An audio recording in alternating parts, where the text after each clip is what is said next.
Então, eu li esses 2 livros. O Fora de Série eu li já há algum tempo, ele é um livro mais antigo, e o Descubra Seus Pontos Fortes foi uma recomendação de um amigo que eu li mais recentemente. Os 2 livros têm ideias bastante interessantes sobre aprendizagem e desempenho cognitivo.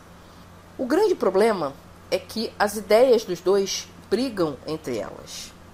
E aí eu fiquei com esse problema. Quem está certo? Meu nome é Ana Lopes, do Mais Aprendizagem, e eu vou começar uma discussão justamente desses 2 livros e das ideias que eles defendem nesse vídeo, depois da vinheta.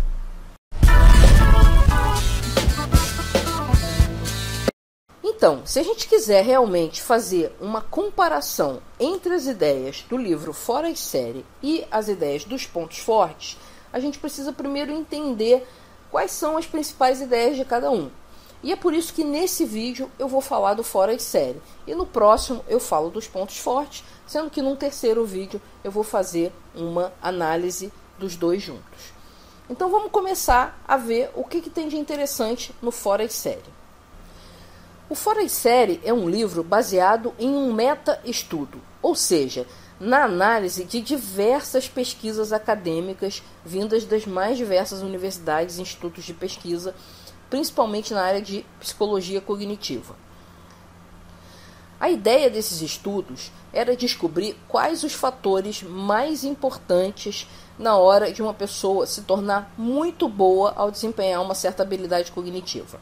Alguns exemplos de habilidades que foram muito estudadas e que são muito citadas aqui são habilidades com esportes, habilidades com música, ou seja, geralmente alguma coisa que tem a ver com um desempenho não só intelectual, mas um desempenho físico também. Mas isso também se aplica a desempenho intelectual. Ele também fala de pessoas que foram muito boas em negócios, que foram muito boas em atividades acadêmicas. Então, ele é um estudo de como a pessoa aprende ao ponto de se tornar realmente excelente em alguma coisa.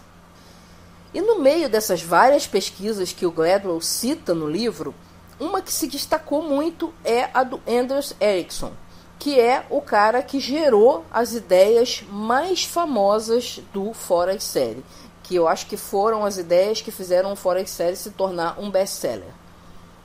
E essas ideias elas fizeram muito sucesso, primeiro porque elas eram controversas.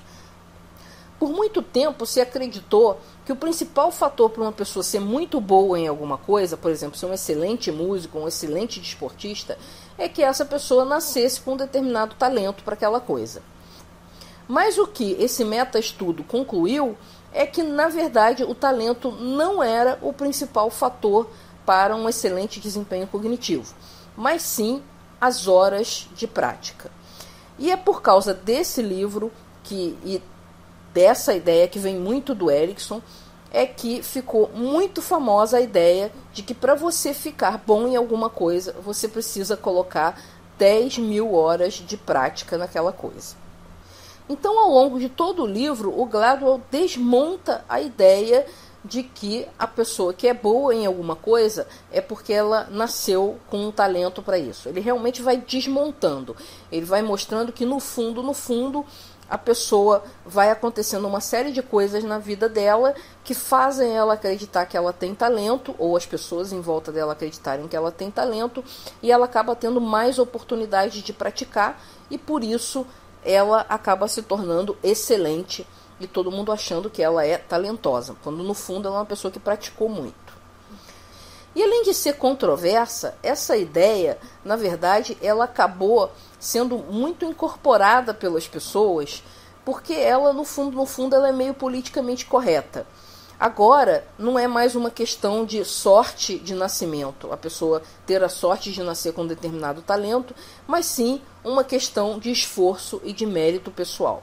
O que, na verdade, deixa as pessoas muito mais confortáveis do que a ideia de que algumas pessoas nascem com mais facilidade para determinadas coisas do que outras. Infelizmente, essa ideia das 10.000 horas de prática foi divulgada de uma maneira meio superficial, porque raramente a gente via nos textos que divulgavam essas ideias se falar de um aspecto muito importante dessas 10.000 horas de prática, é que não adianta você praticar de uma maneira qualquer, simplesmente ir lá e jogar bola, e você vai ser um excelente jogador de futebol. Não é assim que a coisa funciona. Você, para realmente fazer a diferença e caminhar em direção à excelência, você precisa dedicar horas de prática deliberada, que é um conceito do Erickson também. A prática deliberada é um tipo de prática que tem que ter uma série de características para que ela realmente seja considerada como prática deliberada e para ela ser aquele tipo de prática que realmente leva à excelência. Ela tem que ser uma prática bastante concentrada. Ela tem que ser repetida muitas vezes. E ela tem que ser uma prática que seja difícil para quem está praticando. É claro que isso vai variar com o grau de maturidade que a pessoa tem naquela habilidade. Né? O que é difícil para um pode ser fácil para outro e assim por diante. Mas para aquela pessoa que está tentando melhorar, ela tem que ser uma tarefa difícil. Então não é exatamente um tipo de prática divertida, como por exemplo o garoto que gosta de tocar violão e fica tocando violão de qualquer maneira. Isso não vale como prática deliberada. Ela só vale se ela for concentrada, se ela for repetida, se ela for realmente difícil de executar. E uma outra característica é que tem que haver um feedback dessas atividades. Você tem que saber se você executou, você tem que ter um objetivo, eu vou falar disso daqui a pouco. E uma vez que você executa aquela prática, você tem que ter um feedback se você atingiu ou não o objetivo, de quão longe você está ou quão perto você está desse objetivo. Porque através desse feedback é que você vai tomar medidas para melhorar, para chegar mais perto do seu objetivo. Então, essa é uma outra característica importantíssima na prática deliberada. Se você simplesmente sai tocando e não presta atenção se está certo, se está errado, e se aquela atividade é uma coisa já banal para você, porque você já sabe aquilo de cor e salteado, você não vai melhorar a sua maneira de tocar violão. Isso vale para os esportes, vale para qualquer outra habilidade cognitiva. E, finalmente, uma outra coisa que a prática deliberada tem é objetivo específico. Então, você vai praticar para melhorar uma determinada coisa que faz parte daquela habilidade. Então, uma habilidade cognitiva complexa ela é dividida em várias coisas que você tem que saber fazer. E a prática deliberada ela tem que ir em alguma coisa específica. E, geralmente, o que a gente tem que fazer para atender aos requisitos da prática deliberada é ir nos pontos fracos. E por que os pontos fracos? Porque os pontos fracos vão ser os gargalos de desempenho. Eu vou dar um exemplo aqui de uma pessoa que está aprendendo a dirigir. Ela até desenvolve uma certa habilidade de trocar as marchas e lidar com os pedais e dar seta e tal, mas ela tem uma dificuldade muito grande de estacionar o carro.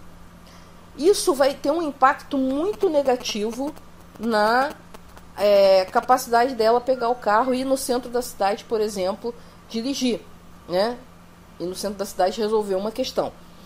Então, isso é um gargalo de desempenho, porque ela sabe dirigir, sabe um monte de coisa sobre direção, mas como ela não sabe estacionar, ela não tem coragem de ir para o centro da cidade dirigir e resolver os problemas dela. Então, é trabalhando nesses gargalos que a gente tem os maiores saltos de desempenho. Essa é a ideia que está por trás de você focar os objetivos da prática nos pontos fracos. Então, se a pessoa mantiver o mais ou menos dela na direção e conseguir trabalhar especificamente sobre a questão de estacionar o carro, ela vai ter um salto de desempenho e de qualidade de vida muito grande. Então, ela tem que ir para uma ruazinha, colocar 2 cones e ficar treinando várias vezes a ideia de como ela vai fazer para estacionar. Então vai ser repetidamente, vai ser uma coisa difícil porque ela não é boa de estacionar, então, e vai ter um feedback. Se o cone cair, ela sabe que ela não estacionou direito, tá? Então, a ideia geral de você trabalhar com objetivos específicos focados nos pontos fracos é que quanto menor a habilidade você tem naquele ponto específico daquela habilidade maior, você vai ter um crescimento de desempenho maior. Então, a ideia geral do livro Fora de Série é que se você quer ficar muito bom em alguma coisa, você só precisa praticar bastante e praticar do jeito certo.